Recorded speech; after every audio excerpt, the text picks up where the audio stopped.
شہادت کا بھی عجیب واقعہ ہے. اللہ اکبر. ہے شہادت سے پہلے آخری حج کیا, حج سے واپس آ رہے تھے, راستے میں ایک جگہ سستانے کے لیے رکے, کنکریاں برابر کی, ان پر چادر بچھائی, لیٹ گئے اور بڑے رنجیدہ تھے اور بڑے ہی دکھی تھے. کہنے لگے اے اللہ میری عمر بڑی ہو گئی, 63 سال عمر تھی. کہنے لگے اللہ میری عمر بڑی ہو گئی اور میرا جسم کمزور ہو گیا, میری رعیت بہت بڑھ گئی, 22 لاکھ مربع میل پر حکومت تھی.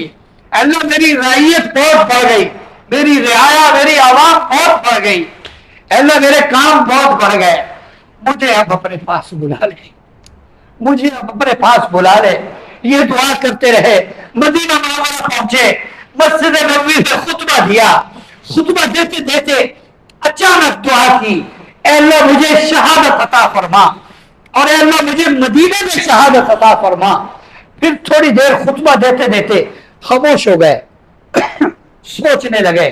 پھر اچانک کہا انا للشہادہ, مجھے شہادت کیسے ملے گی؟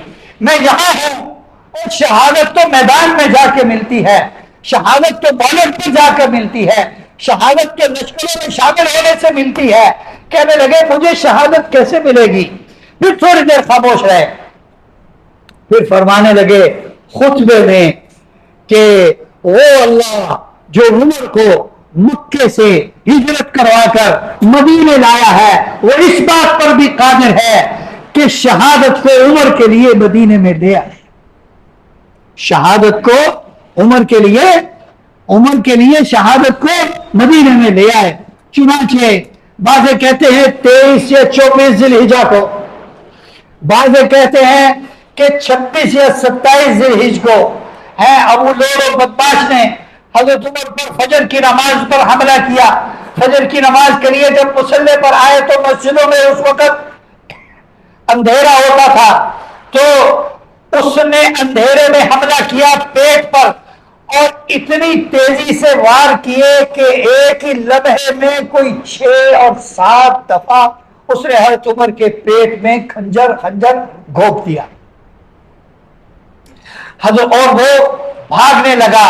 بعض صحابہ نے اس کو پکڑا, ایک صحابی نے اپنا کمبل اس پہ اوپر اپنی چادر ڈال دی اور اس نے پھر وہی خودکشی کر لی.